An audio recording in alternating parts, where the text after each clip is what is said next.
Bonjour, chers amis téléspectateurs. Aujourd'hui, je vais vous présenter l'émission. Nous allons passer un moment de prière depuis les Antilles. Je suis à Sainte-Anne chez moi, en pleine nature. C'est vrai, il fait beau, mais il fait aussi très chaud. Et c'est qu'on ne vous dit pas, il fait de plus en plus chaud aux Antilles. Ceux qui ont des moyens, qui ont l'argent pour installer un climatiseur et pour payer la facture du courant qui est très élevée, ne sont pas très dérangés.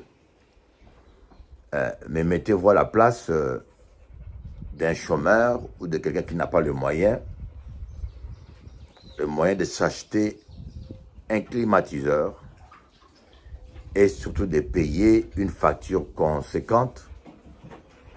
Je peux vous dire, c'est très gênant. Parce que la personne est obligée de vivre avec un ventilateur ou bien de vivre dans la chaleur. Et la chaleur vous amène à ouvrir les fenêtres. Et il y a un deuxième fléau, à part la chaleur, c'est le moustique. Il y a certaines personnes qui ont un choix à faire entre la chaleur et le moustique. Croyez-moi, les deux sont pénibles. Donc, des fois, nous ne devons pas seulement penser à nous-mêmes, on doit penser au peuple. Mais il fait très chaud. Mais gloire à Dieu, ça va très bien. Moi, je suis à Sainte-Anne, pas loin de la mer, donc j'ai du bon vent. C'est pour cela que je peux même m'enregistrer dans mon jardin, chez moi, et vous présenter, vous faire l'introduction. Et aujourd'hui, je vais essayer de vous présenter différentes prédications que je fais,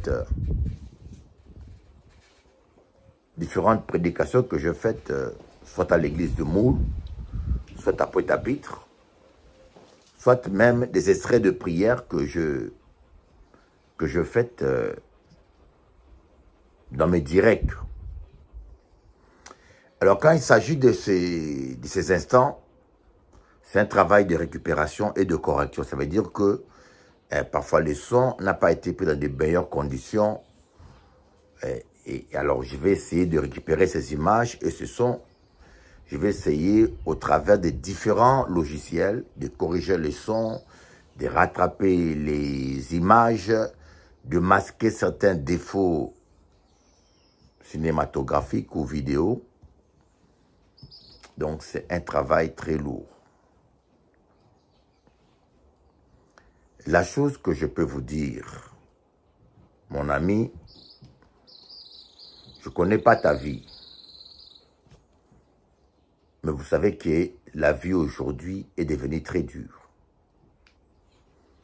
La vie aujourd'hui est devenue très dure. Les gens sont devenus de plus en plus égoïstes.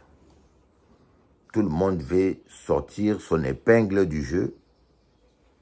Comme a dit, il y a beaucoup de ventre, pas beaucoup de pain. Il y a le ventre à nourrir, plus de ventre à nourrir, mais pas assez de pain. Ce qui veut dire qu'il faut se battre, il faut éliminer injustement, même s'il le faut, certains concurrents pour avoir plus de pain. C'est un peu l'état de ce monde aujourd'hui. Tout le monde veut de l'argent, tout le monde veut couillonner quelqu'un pour avoir un peu plus d'argent. Et ce qui fait qu'on vit dans un monde impitoyable et sans pitié. Et dans un tel monde, les valeurs religieuses, c'est du blablabla. Quand vous parlez de l'intégrité, de l'amour, de la droiture, il y a certains qui vous prennent pour un Chinois. Qui croient que vous parlez du chinois. Mais moi, je crois toujours aux valeurs bibliques. Je crois à l'amour. Je crois à l'amour. Je ne suis pas quelqu'un qui va devenir méchant pour gagner plus d'argent. Je ne peux pas me trahir. Je crois vraiment que l'amour vaut la peine. Je suis prêt à perdre l'argent, à perdre certains conforts, parce que j'aime. Je crois à l'amour. Je crois à l'amour. Je ne pense pas que l'argent justifie tous les moyens. Il y a certaines personnes qui trahissent leurs frères, certaines personnes qui trahissent leurs sœurs, qui trahissent même leurs femmes, leurs maris. Pour moi, rien ne vaut plus que l'amour. Comme le dit bien Cantique des Cantiques, quand je donnerai tous mes biens contre l'amour, je suis minable. L'amour, c'est l'acte le plus noble qu'on puisse avoir dans ce monde.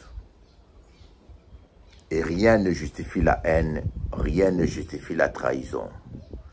C'est vrai, certains traîtres prospèrent. Ce n'est pas pour autant que je deviendrai traître. Certains méchants réussissent. Ce n'est pas pour autant que j'opterai pour la méchanceté. Je préfère rester fidèle. Parce que je crois à l'amour. Alors on va continuer notre programme. Que Dieu vous bénisse. Nous allons passer un moment béni. J'espère vous offrir un moment béni. À bientôt.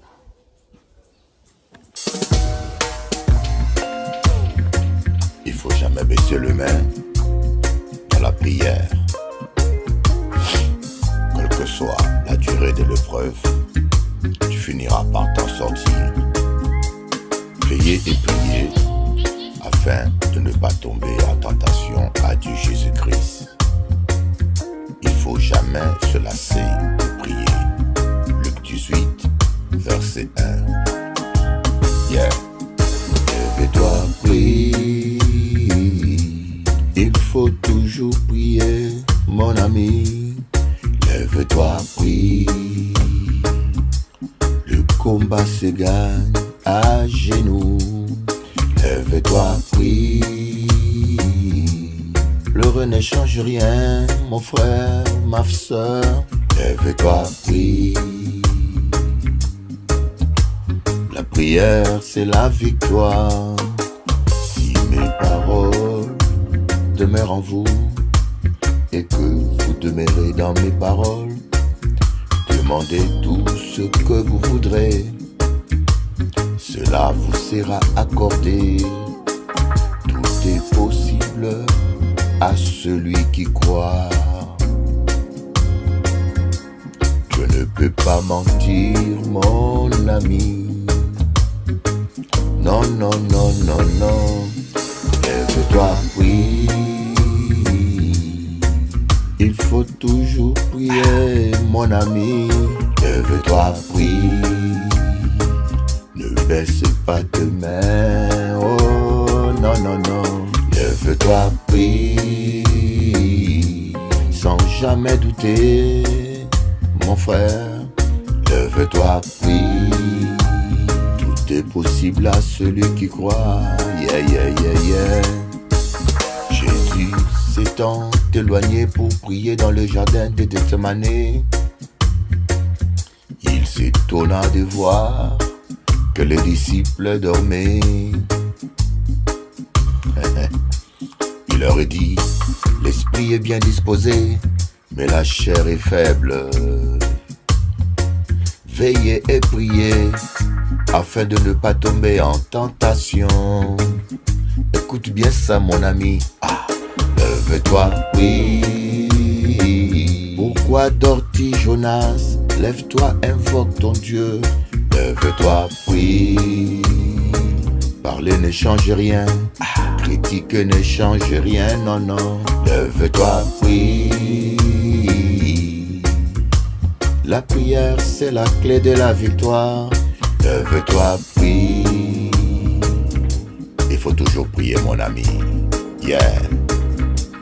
L'apôtre Pierre dit, les temps sont courts. Soyez sensés et sages pour vaguer à la prière. La fin de toutes choses est proche. L'apôtre Paul dit, Je veux que les hommes en tout lieu lèvent des mains pures pour prier. C'est le temps de la prière. Le combat est dur, mon ami. Lève-toi, prie. Prie pour ton frère au lieu de le critiquer. Lève-toi, prie. La prière peut tout changer. Oh, oh, oh.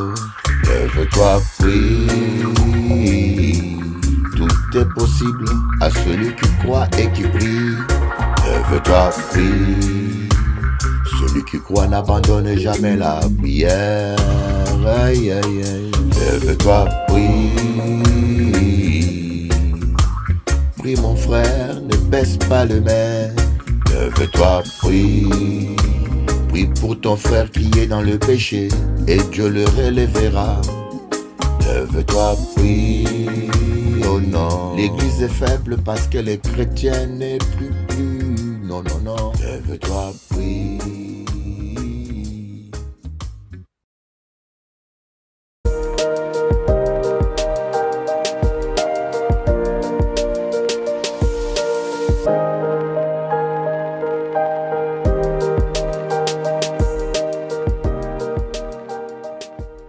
Bonjour à tous. Bonjour à tous. Et bienvenue dans l'émission orchestrée par Bishop Eli pour Télé Antilles. Notre message d'aujourd'hui est sur le pardon. Le pardon est un élément fondamental chez un chrétien, essentiel, puissant. Le pardon permet d'aimer à nouveau, rend notre cœur plus fort. Et à son tour, l'amour, plus grand, permet de pardonner. Et à nouveau, pardonner permet d'aimer. Les deux sont liés et se retrouvent au centre de l'enseignement de Jésus.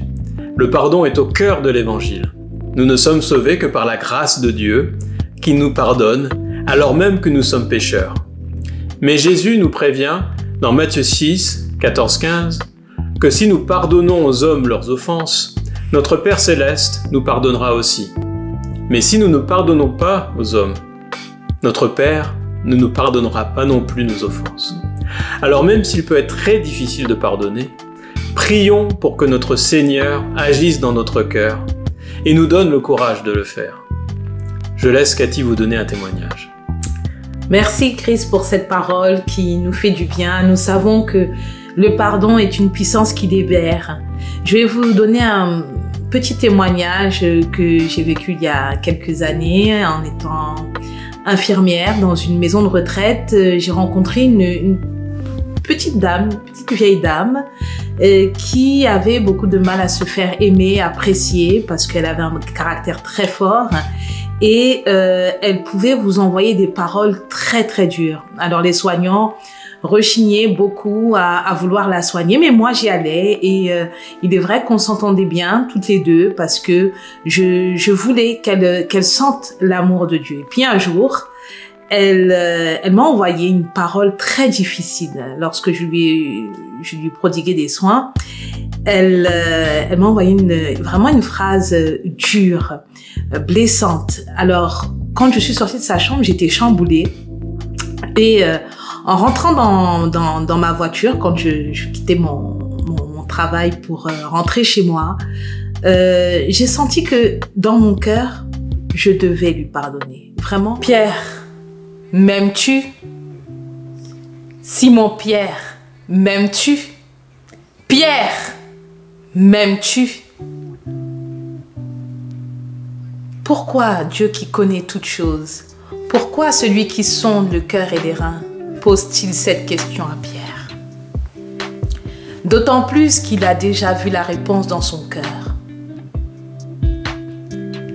Quand nous passons des moments dans la louange, souvent ce sont des moments où nous allons pleurer, nous humilier devant Dieu, car tout simplement nous sentons son amour. Et nous nous rappelons combien nous l'aimons. Marque un point d'honneur chaque jour à te rappeler combien tu aimes ton Dieu. Pas seulement pendant les temps de louange, mais aussi pendant tes temps de prière, dans la journée, dans ton travail, dans ton cœur, pendant que tu cuisines, pendant que tu t'occupes de tes enfants. dis dans ton cœur, Seigneur, je t'aime. Seigneur, je t'aime. Seigneur, je t'aime. Car le cœur de l'homme oublie vite. Il aime se rappeler les choses désagréables. Il aime se rappeler les mauvaises choses qu'on lui a faites. Et aime oublier le bien qu'on lui fait. Rappelle à ton cœur chaque jour combien tu l'aimes. Pierre, m'aimes-tu? Alors, le Seigneur, après lui avoir demandé 3 fois, il lui dit, suis-moi. Mon frère, ma sœur, suis-le. Il te demande de le suivre, suis-le. Dans tes moments de joie, suis-le. Mais aussi dans tes épreuves, suis-le. Dans la victoire, suis-le. Dans tes moments de détresse, suis-le. Partout, partout où il va, suis-le. Partout où il te mènera, suis-le. Fais-lui confiance. Et oui, tu verras sa main puissante intervenir dans ta vie, dans ta situation, dans tes problèmes. Oui, il viendra te consoler. Mais surtout, surtout, tu sentiras son amour pour toi. Car le plus important, c'est qu'il t'aime et que tu l'aimes. Car Dieu dit dans sa parole, tu aimeras le Seigneur ton Dieu de tout ton cœur, de toute ton âme, de toute ta pensée. Pierre, m'aimes-tu? Simon Pierre, m'aimes-tu? Pierre, m'aimes-tu? Aujourd'hui, en tout cas, je suis content de vous voir. Nous allons partager un sujet très important. Je peux dire même qui est l'essentiel. Aimer Dieu. Dans l'église, nous avons beaucoup de gens qui s'aiment. Il y a beaucoup de gens qui viennent et là, je ne peux pas être contre. Toute personne qui a un problème, toute personne qui est en difficulté, toute personne qui est malade va chercher la guérison. On appelle ça l'instinct de survie. On ne peut pas dire aux gens qui viennent chercher la délivrance ou la guérison qu'ils n'aiment pas Dieu. On cherche la solution, on peut trouver.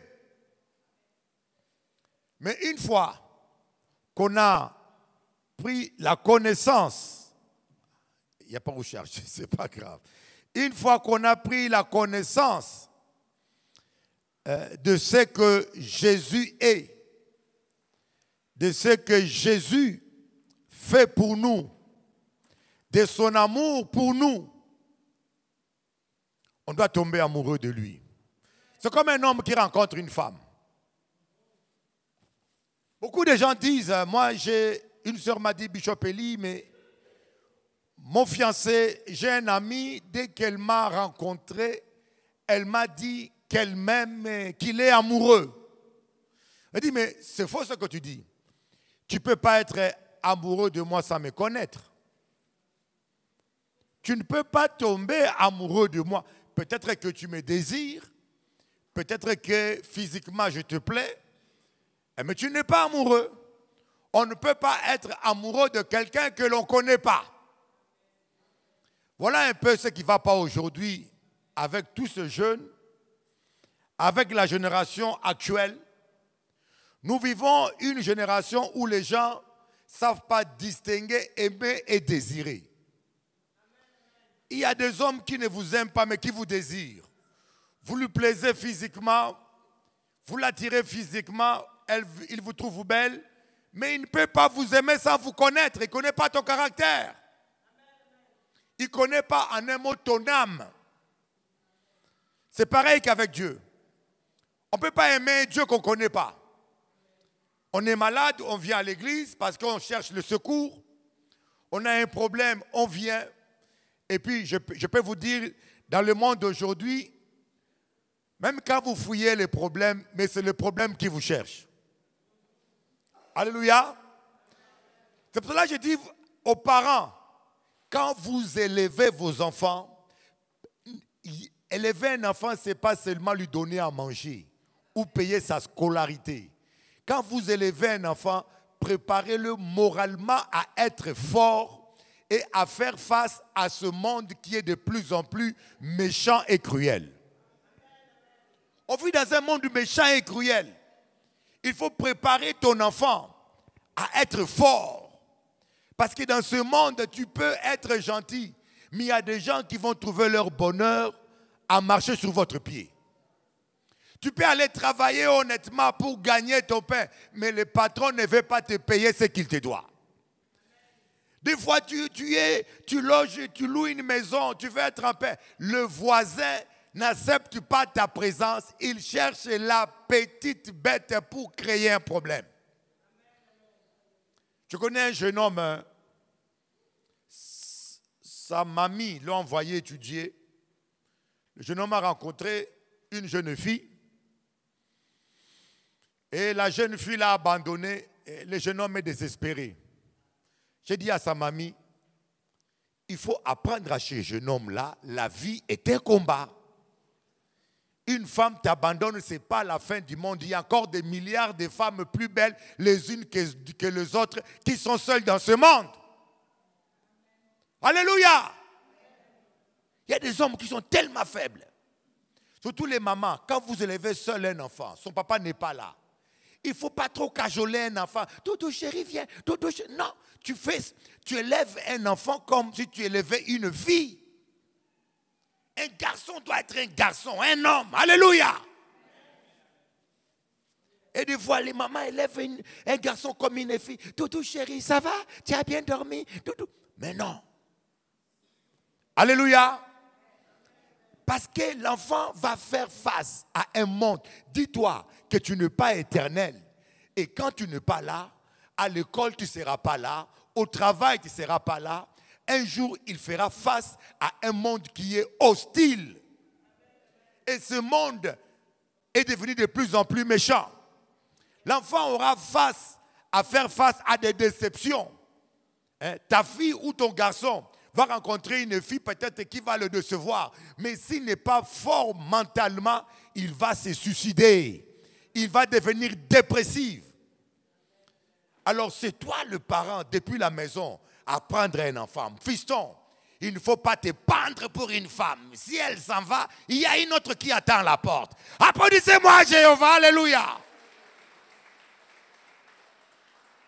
Ah maman, j'ai pas envie de vivre. Ah maman, il est parti, elle est partie. Elle est partie quoi? Tous ces milliards de jolies filles qui sont là dehors, tu ne vois pas? Amen. Donc des fois, nous aimons les choses du monde plus que Dieu. Comment un homme peut dire, ma femme est partie, je n'ai plus envie de vivre? Comment un homme, j'ai reçu un homme qui m'a dit ça, ma femme est partie, je n'ai plus envie de vivre. Je dis, mais ce n'est pas possible. Un homme qui parle comme ça, qui n'a même pas honte de lui. Les femmes aussi, hein, depuis que Doudou est parti, viens moi par terre. La vie continue. Tant que Jésus est là, la vie continue. Applaudissez Jéhovah, alléluia.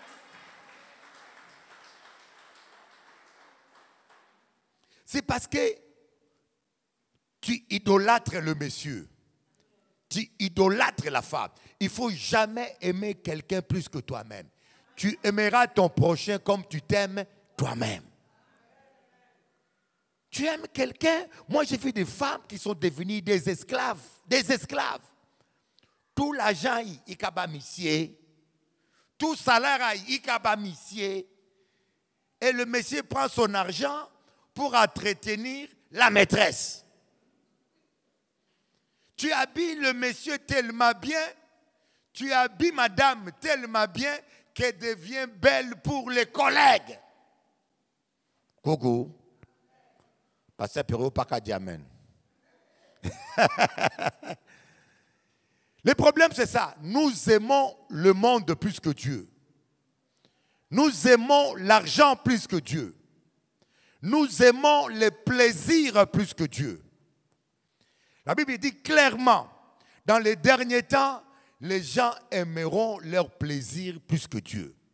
Pourquoi? Parce que nous n'avons pas une communion intime avec Dieu. Il y a beaucoup de chrétiens qui ne mènent pas une vie de communion avec le Saint-Esprit. Jésus a dit, sans moi, vous ne pouvez rien. Dis à ton voisin, sans Jésus, tu ne peux rien. Sans Jésus, tu ne peux rien. Il y a tellement de pièges dans ce monde. Le diable essaye tellement de nous piéger que sans Jésus, nous ne pouvons rien.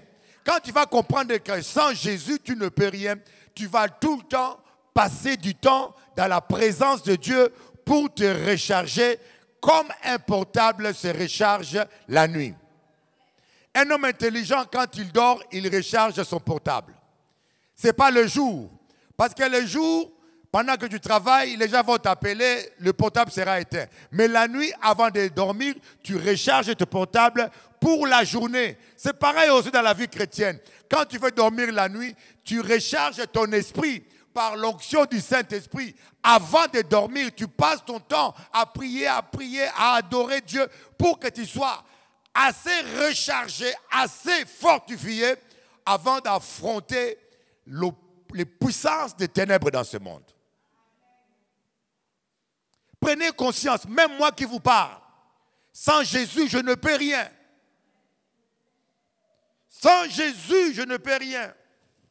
J'ai dit à un journaliste m'a dit, lorsqu'il a vu comment j'ai attaqué un prêtre vaudou à la télévision, ce monsieur m'appelle, me dit, Bishop Eli, tu n'as pas peur pour ta vie? On va te tuer. J'ai dit, personne n'est capable de me tuer sur terre. J'ai la plus grande puissance. Je suis l'homme le plus puissant qui existe sur terre. Dis à ton voisin, tu es l'homme le plus puissant qui existe sur terre.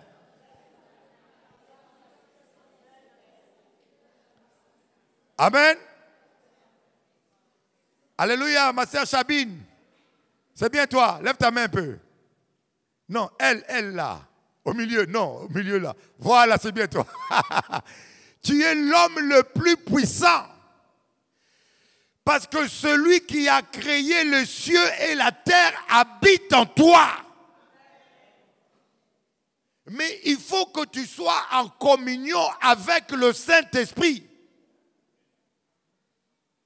Actuellement, je suis en train de défier tous les satanistes et les marabouts de Paris. Les gens, on m'a dit, mais monsieur, tu es prétentieux. Je dis, je ne suis pas prétentieux. Je suis réaliste. Parce que je sais que celui qui est en moi est plus fort que celui qui est dans ce monde. Alléluia. Jésus-Christ a dit, je vous donne le pouvoir sur toute la puissance de l'ennemi. Et rien ne pourra vous nuire. Mais c'est étonnant de voir qu'il y a encore des chrétiens qui ont peur de la sorcellerie, qui ont peur des marabouts. Une sœur m'a dit, ah, j'ai vu telle chose devant ma maison. Un autre frère m'a dit, ah, Bishop Eli, j'ai vu telle chose devant mon appartement. Et tu vois que la personne a peur. Il est inquiet. Mais prenez conscience que celui qui est en vous, c'est le Tout-Puissant. Mais il faut qu'on soit en communion avec lui. Être en communion avec Dieu, ce n'est pas venir à l'église. À l'église, on ne prie pas assez. Quand tu es venu ce matin-là, tu as prié combien de minutes? On chante des cantiques. À l'église, on chante des cantiques. On écoute la prédication. Les cultes aujourd'hui, on prie à peu près 15 minutes. Quand on dit 15 minutes, c'est trop même. La prière, c'est le vendredi soir, ici, là. Et c'est le vendredi que tout le monde n'est pas là. Vendredi, ici, tous les soirs, on prie de 20h, de 19h30 jusqu'à 23h, hein, 22h. 22h. Mais c'est là où il n'y a personne. Mais c'est là où nous prions. Et à la maison, c'est là où tu dois prier. Jésus a dit, veillez et priez sans tomber en tentation. On ne peut pas devenir un homme de prière si on n'est pas amoureux de Dieu. Tu aimeras le Seigneur ton Dieu de tout ton cœur, de toute ta force et de toute ton âme. Mais il y a des choses que nous aimons plus que Dieu. On ne s'en rend même pas compte. Il y en a qui aiment leur mari plus que Dieu. Il y en a qui aiment leur fiancé plus que Dieu. Il y en a qui aiment leur femme plus que Dieu. Il y a de jeunes sœurs qui aiment leurs copains plus que Dieu. Alléluia. Les amens ont baissé beaucoup là. Il y en a qui aiment l'argent plus que Dieu. Il n'y a plus d'amen. Qu'est-ce qui se passe? Surtout l'argent. Surtout l'argent. Ce matin, je dis c'est l'amour. Écoutez les jeunes filles.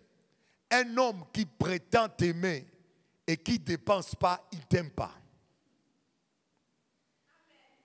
Aujourd'hui, je suis étonné de voir de jeunes filles, pire de jolies filles, qui entretiennent les hommes. Et toi, une jolie fille comme ça, tu as perdu confiance? Hein? Le diable t'a fait croire que tu es tellement moche que si cet homme-là t'abandonne, tu vas finir vieille fille. Un homme qui t'aime doit dépenser pour toi. Vous allez au restaurant, il doit payer les restaurants.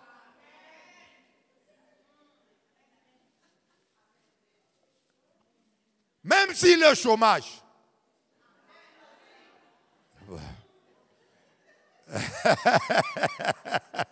Ah, excuse-moi, il est toujours au chômage quand il faut payer à manger. Des fois, il t'amène au restaurant, il mange comme un crocodile, il mange comme un hippopotame. Et quand le moment de la facture arrive, il va aux toilettes. J'arrive, il va aux toilettes. Attends-le qu'il revienne.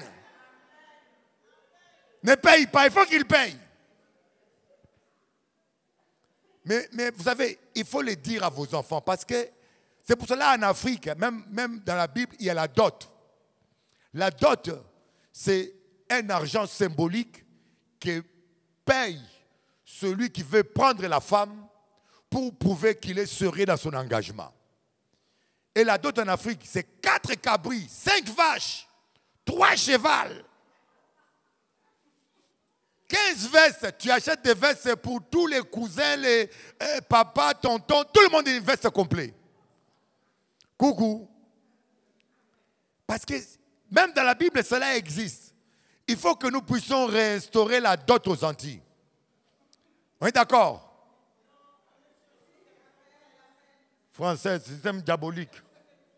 Diabolique, système là, diabolique, système français. Système là qui marie les hommes à l'église. On suit la Bible. Dot! Si tes parents ne veulent pas recevoir la dot, c'est moi qui vais recevoir pour toi. Alléluia. De même, Dieu aussi, celui qui aime Dieu, donne à Dieu. Dieu a tant aimé le monde qu'il a donné son Fils unique, ce qu'il avait de plus précieux, afin que quiconque croit en lui ne périsse point, mais qu'il ait la vie. Et toi, si tu aimes Dieu, tu vas donner à Dieu. Pas seulement l'argent, il y a le service. Tu vas donner à Dieu de ton temps. Tu vas passer du temps dans la présence de Dieu. Dieu nous demande la dîme de notre temps. Les chrétiens sont trop faibles parce que vous ne priez pas. Vos batteries sont toujours déchargées. Pour moi, quelqu'un qui prie, c'est comme quelqu'un qui charge son portable. Priez, voyez. Les disciples Jésus-Christ devait aller à Capernaum. Les disciples étaient pressés, ils ont pris la barque, ils ont traversé la mer. Jésus est resté à l'autre bord. Il a commencé à prier toute la nuit. Il a prié toute la nuit. Il était en train de recharger sa batterie toute la nuit. Et le matin, il a commencé à marcher sur les eaux. La tempête s'est soulevée. Les disciples qui étaient pressés n'avaient pas prié. Mais quand la tempête s'est levée, la tempête a rencontré Jésus, rempli du Saint-Esprit. Il faut que le jour où les sorciers t'attaquent, le jour où Goliath vient devant toi, le jour où on te fait la sorcellerie, le jour où la tempête s'élève contre toi, que la tempête puisse te trouver en train de prier et rempli du Saint-Esprit. Applaudissez Jésus-Christ.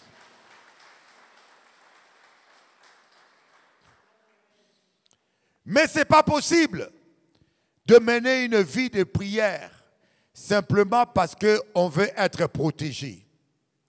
Ce n'est pas possible de mener une vie de prière simplement parce qu'on veut être délivré. Il y aura un moment donné, vous n'aurez plus envie de prier. Il y aura un moment donné, la prière sera comme une obligation. Mais je pense que tout le monde ici a été une fois amoureux, n'est-ce pas? Beaucoup. Tu n'as jamais été amoureuse? Regardez-moi comme ça. Tu n'as jamais été amoureuse? Tu as intérêt. Jusqu'à maintenant. Voyez, tout le monde ici a été déjà au moins une fois amoureuse. Alléluia. Un homme amoureux, un homme qui n'est pas amoureux, ça se voit. Une femme qui n'est pas amoureuse, ça se voit. N'est-ce pas? Mais une femme amoureuse ou un homme amoureux, quand il prend le téléphone, il parle avec toi, il ne voit même pas le temps passer. C'est faux ou c'est vrai? Quand on est amoureux, on met le téléphone, on commence à parler, on parle même des fourmis, on parle même des moustiques, mais on a envie d'écouter l'autre. Parler pour parler, on parle des oiseaux, des manguiers, des cabris, des chats, on parle de tout ce qu'on peut parler, mais la voix de l'autre te berce. On rit même pour des choses qui ne sont pas rigolos. Et il faut dire, ça fait 4 heures qu'on a parlé. Ça fait 5 heures. Pourquoi? Parce que l'amour, ça suspend le temps. Mais de même, quand tu es amoureux de Dieu, tu vas passer du temps dans la présence de Dieu sans voir le temps passer. Tu te réveilles le soir avant de dormir, tu commences à prier, tu commences à adorer. Quand tu regardes la montre, ça fait 3 heures que je suis en train de prier. C'est parce qu'on est amoureux. Mais quand tu n'es pas amoureux, tu vas commencer à compter les heures. Il reste 2 minutes. Parce que là, il faut prier 1 heure. Waï! 1 heure, on ne peut pas. On va essayer. Tu vas faire 15 minutes. Oh! Yoka baye comme un hippopotame. Alléluia! Donc le problème vient parce que nous ne sommes pas amoureux. Mais le Seigneur veut que tu sois amoureux de lui. On va voir ce verset. Tu aimeras le Seigneur, ton Dieu. Matthieu, chapitre 22, verset 37. Matthieu, chapitre 22, verset 37. Tu aimeras le Seigneur, ton Dieu.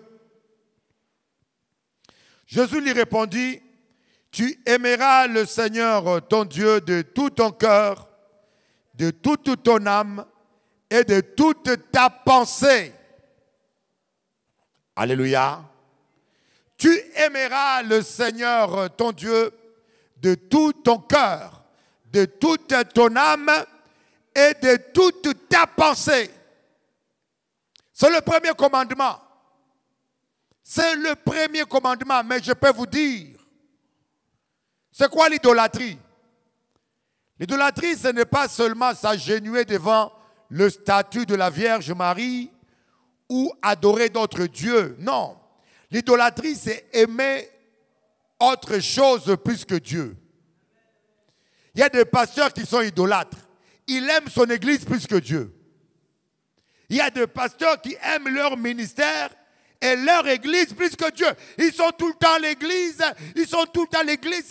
mais ils sont même prêts à contredire la parole de Dieu, à faire des compromis afin que son église puisse marcher. Ça, c'est l'idolâtrie. Il y en a leur idole, c'est leur apparence physique. Ton apparence physique. Les femmes qui font 3 heures devant le miroir, elles ne font pas 1 heure de prière par jour, Mais elle peut faire 4 heures devant le miroir. Yoka enlever sourcil, yoka rajouter sourcil, yoka rajouter les yeux verts, mes yeux ou nègres. Yoka mettre les yeux verts, yoka rajouter perruque, yoka fait. Oui, mais quand on aime trop son apparence, nous prenons beaucoup soin de notre visage. Mais si le temps qu'on donne pour prendre soin, voilà, maman beaucoup a changé de style, le cheveu a changé, elle est devenue blonde, comme Ami Chabine, sans engrais. C'est naturel, hein? Voyez, il y a même des sœurs qui deviennent des ovnis, le cheveu vert. Il teint le cheveu en vert. Tout ça, c'est bien. Mais est-ce que tu prends autant de temps pour s'occuper de ton âme? À quoi servira-t-il à une femme d'être belle, d'être agréable, de plaire à son mari, de plaire aux hommes, s'il ne plaisait pas à son Dieu, qui est son créateur, qui l'a sauvé? Alléluia! Tu es belle, tu plais aux hommes, mais pose-toi la question, est-ce que tu plais à Dieu? Est-ce que tu es belle pour Dieu? Dis à ton voisin, est-ce que tu es beau pour Dieu? Sandra, pose à ta copine là.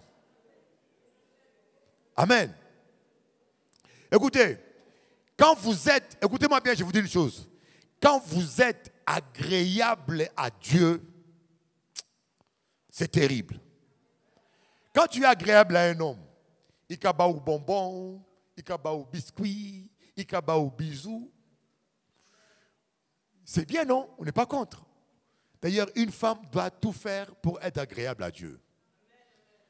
Une femme doit être plus belle à la maison qu'au travail.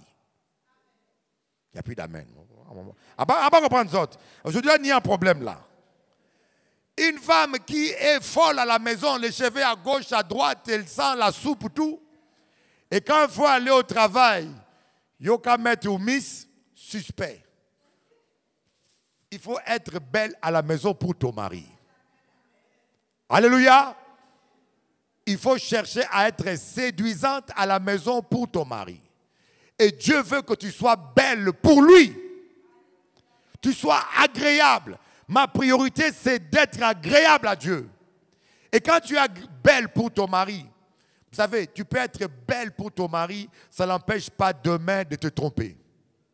Ça n'empêche pas demain de te trahir. Mais quand tu es belle pour Dieu, Dieu jamais te trahira. Dieu jamais te trompera. Applaudissez Jésus. Voilà pourquoi l'apôtre Paul dit, je préfère plaire à Dieu qu'aux hommes. Parce que quand tu plais à Dieu, Dieu, oh my God, vous ne pouvez pas vous imaginer ce que c'est qu'être ami de Dieu. La Bible dit que l'Éternel réalise le souhait de ceux qui le craignent. Fais de l'Éternel tes délices et il te donnera ce que ton cœur désire. C'est quand tu es agréable à Dieu, Dieu va réaliser tes rêves. Dieu va accomplir tes rêves. Dieu va donner du succès à toutes tes entreprises. Tu vas pas seulement prier. La Bible dit, tu regarderas seulement et tu verras la rétribution des méchants.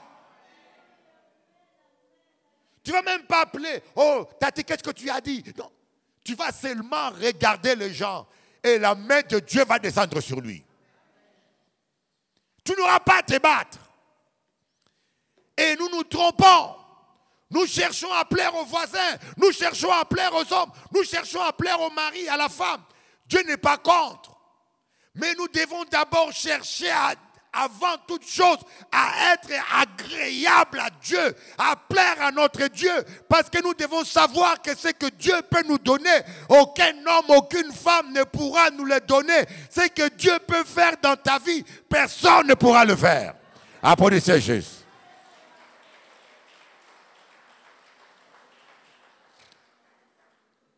Mais malheureusement, la plupart des chrétiens évangéliques n'ont pas compris ça.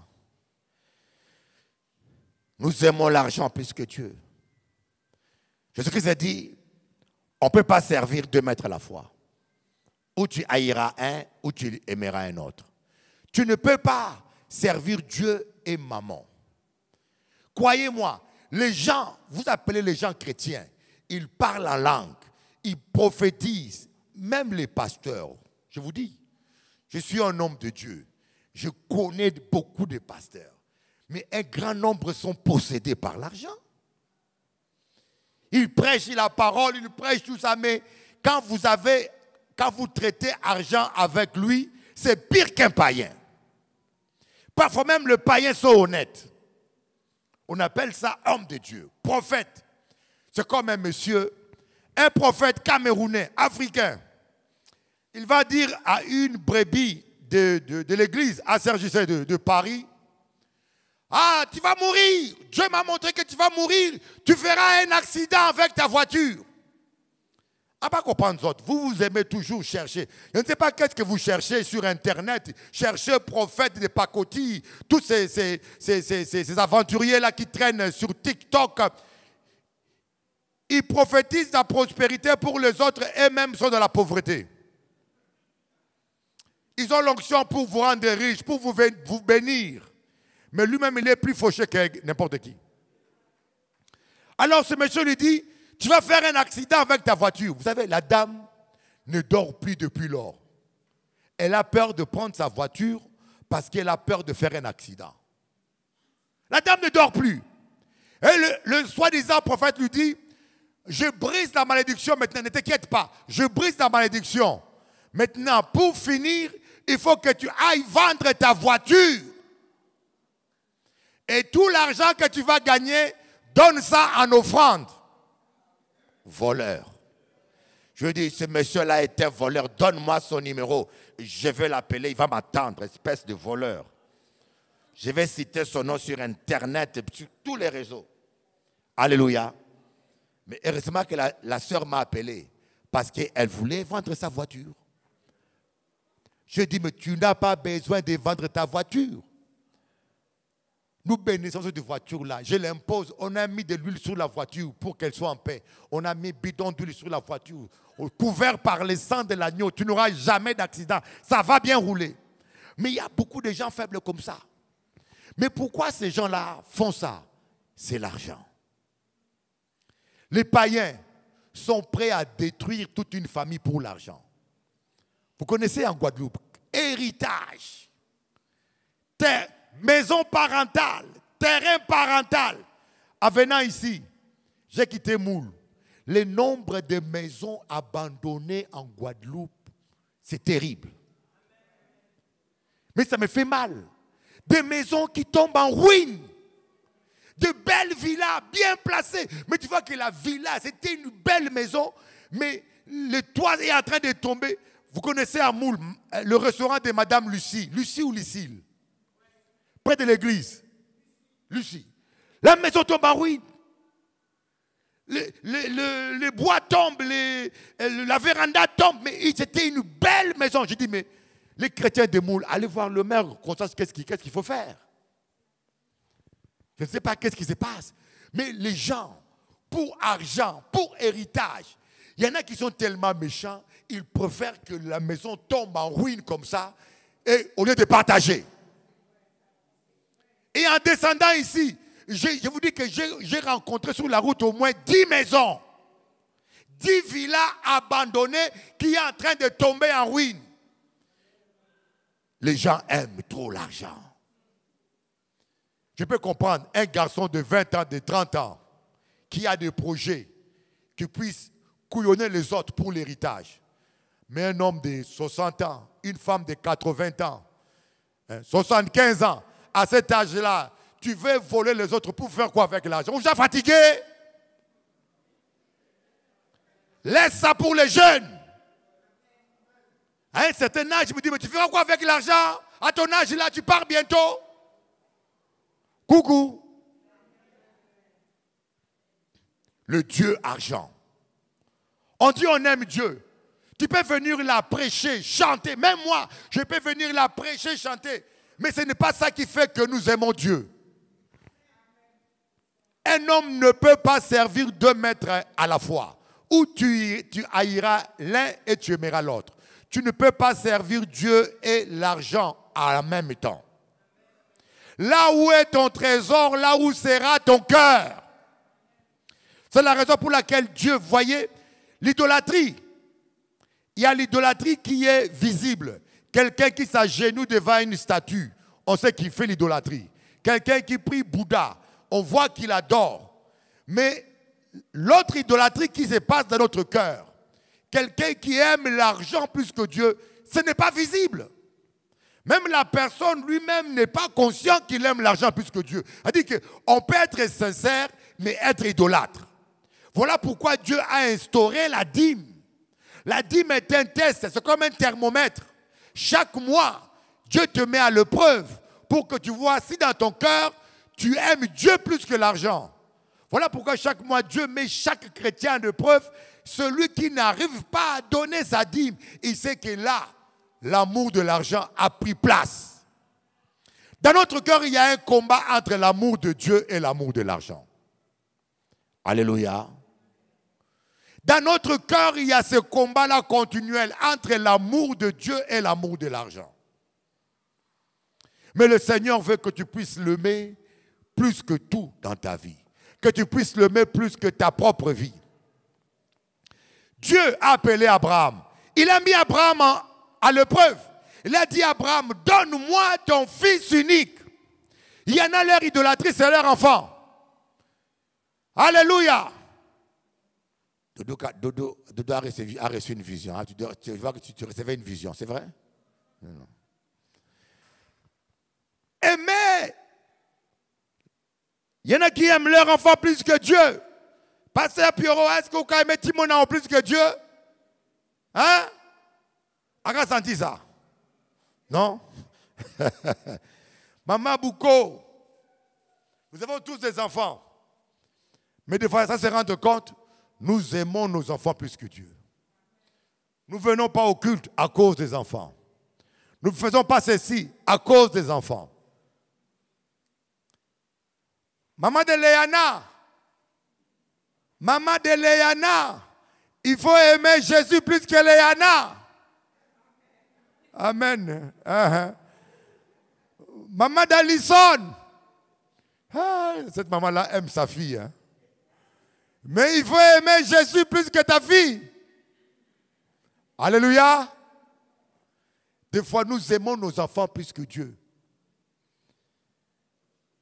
Et chaque jour, il faut que tu dises, Seigneur, je veux t'aimer plus que ma propre vie. Je veux t'aimer plus que tout sur terre. Sonde mon cœur, sonde mon rein. S'il y a l'idolâtrie dans mon cœur, Seigneur, délivre-moi. Parce que les idolâtres n'hériteront pas le royaume des cieux. Très longtemps, on croyait qu'un idolâtre, c'est quelqu'un qui s'agenouille devant Mahémé, qui prie les idoles. Non, un idolâtre, c'est quelqu'un qui aime quelque chose plus que Dieu. Il y en a qui aiment leur vie plus que Dieu. Alléluia, ma sœur Tania. Voyez comment Dieu t'a... J'ai vu ta sœur à l'aéroport de Fort-de-France. Je passe comme ça, elle me dit... J'ai dit, mais peut-être là, je la connais. Mais je ne sais plus où. Elle m'a dit, je suis la sœur de Tania. Tania Saint-Val. Elle dit, mais non, pas Tania Saint-Val. Alléluia. On va se lever pour dire, Seigneur, je veux t'aimer plus que tout. Ne soyez pas comme le fils prodigue. Le fils prodigue aimait l'héritage plus que son père. Lorsqu'il a eu son héritage, il s'est barré. On a beaucoup de gens qui aiment leur confort plus que Dieu. Des gens qui aiment la bénédiction plus que Dieu. Lorsqu'ils reçoivent la bénédiction, ils disparaissent. Alléluia. Il ne faut jamais baisser le main dans la prière.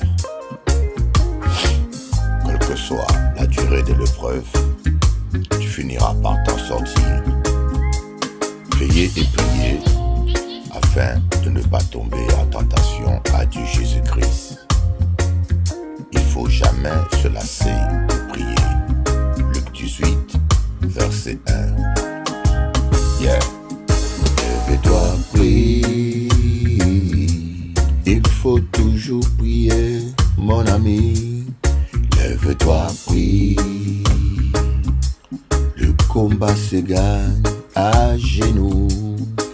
Lève-toi, prie.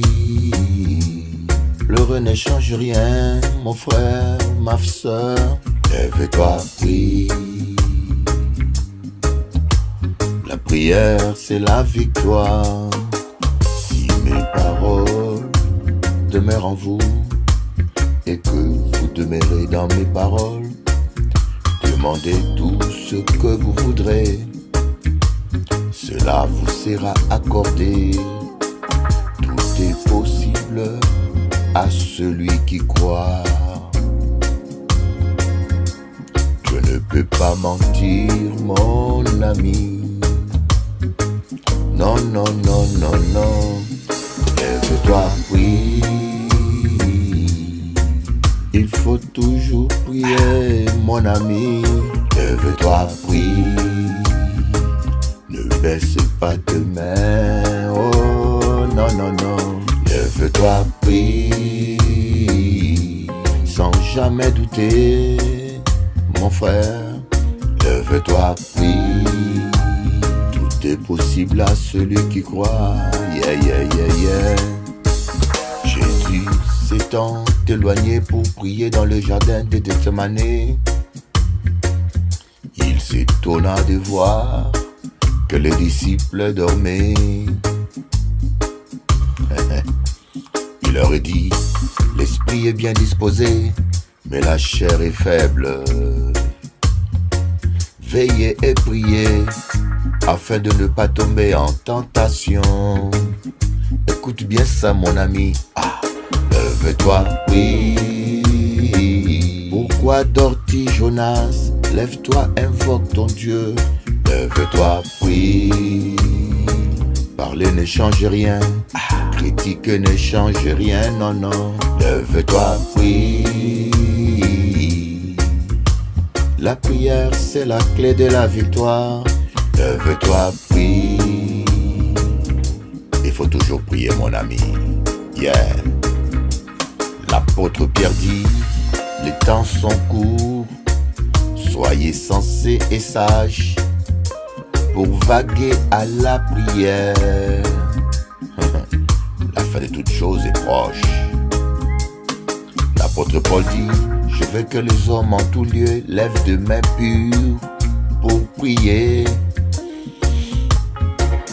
C'est le temps de la prière. Le combat est dur, mon ami. Lève-toi, prie. Prie pour ton frère au lieu de le critiquer. Lève-toi, prie. La prière peut tout changer. Oh, oh, oh. Lève-toi, prie. Tout est possible à celui qui croit et qui prie. Lève-toi, prie. Celui qui croit n'abandonne jamais la prière. Aïe, aïe, aïe. Lève-toi, prie. Prie, mon frère, ne baisse pas le main. Lève-toi, prie. Prie pour ton frère qui est dans le péché et Dieu le relèvera. Lève-toi, prie. Oh non, l'église est faible parce que les chrétiens n'est plus. Non, non, non. Lève-toi, prie.